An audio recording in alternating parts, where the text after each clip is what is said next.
Good morning, fellas. Yeah, it has to be said, but ripping the motorists off all over the UK is big business now.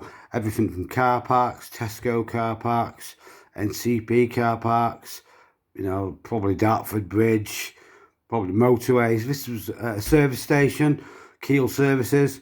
A lot of you guys might remember, they used to have public information films on the television saying if you're really tired and you didn't feel safe driving, well, pull into the service station and have an hour or two's nap. Make sure you're safe before you continue your journey. Well, this is exactly what I did here. I'd been up half a night with insomnia, and I went down to Birmingham, bottom of Birmingham, picked something up, dropped it off some friends of mine, little job I was doing for them.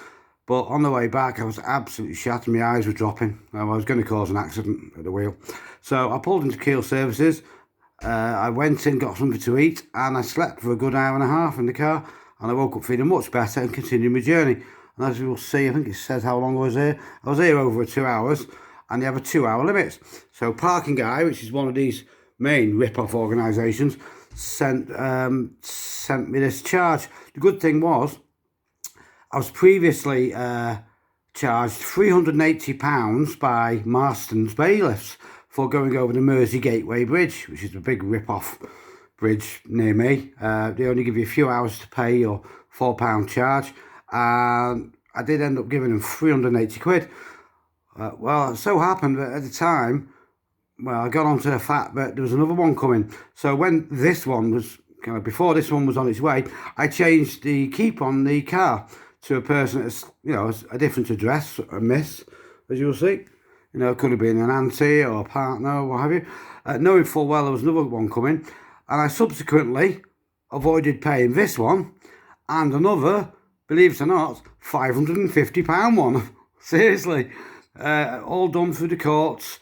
That was, what was that for now? That was for a £1.60 car parking charge, I think it was, in Huddersfield, if not mistaken, and they were going to charge us £550, and they really were. So by transferring this car to this address, and these aren't legal charges. You may get away with them because no one's got the wealth to fight them in courts, but these are people being charged 550 quid for the one off the bridge was £4 charge, a one-way £4 charge, and I had to give them 380 quid.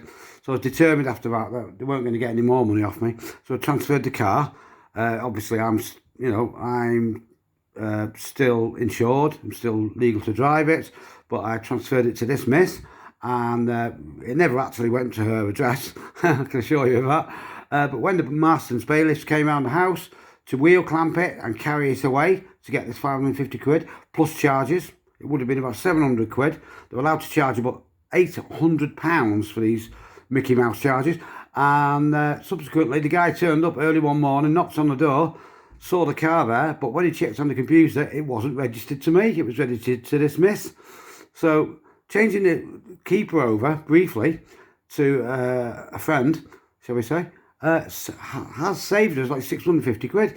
Well, I wouldn't mind it if these were legitimate charges, like I'd been speeding or done something against the law. I mean, obviously I'd have to pay it, because but the thing is, it's so easy. It's all done using ANPR cameras. I've just kind of tried to hide the edge there. I don't know if it's worked. It's no Zafira. And it's very easy for someone to get a white piece of cardboard or plastic, get a Sharpie, mark it out to a real reg, and you will receive, if it's your reg on this fake plate, you will receive shitloads of their tickets, one after another, because they know they're bulletproof, because their real reg on this dodgy journey isn't shown. And if the PNC check it, and assuming it's all insured, it will come up perfectly legitimate. So that's how you avoid, well, in our case it was 550 plus £100, but this will have gone up, by the way. This will be about £400 now, because that's what they do to keep banging charges on. So, but anyway, it's changing the reg over on this old car to a friend has saved us definitely at least £650. It's probably a lot more than that. But this is how one way you can get away with it. These Mickey Mouse bullshit charges. Bear in mind, I know a lot of people won't want to pull another keeper on the reg, but when you can prove it's obviously a relative or a friend or a partner or a father-in-law who lives around the corner, and it was only done to save you a load of money, I'm sure most people would agree, oh well, yeah, that, you know, that keeper's like obviously, you know, not legitimate, so it's got 3 keepers, not 4. So there you go. So that's how I saved £650 plus on my old car against Mickey Mouse charges after being had by Cheshire courts and Marston bailiffs way back in, I think it was January, February or something. I learnt the lesson, changed it over quick, and I've then saved myself a load of money. I mean, the car's worth probably £2,000, so I've saved like a third of the value of the car. Okay, see you guys, and look out for these guys. There's a few of them, but these are one of the worst ones, and Marston's bailiffs. That's one way you can get away with it. And you are perfectly entitled to cut these wheel clamps off. If you cut these Marston's wheel clamps off quickly, move the car, even in front of them, you've got every right to do it, and move it out of the way, because what they do is they put that wheel clamp on to extort the money off your credit card. If you haven't got the money on the credit card, they call a wagon, and within 15 minutes they carry your vehicle off on the back of a wagon, which adds another £200 charges. Okay, see you guys, bye bye. Don't pay it, they're not legitimate charges, it's just a rip off. See you guys.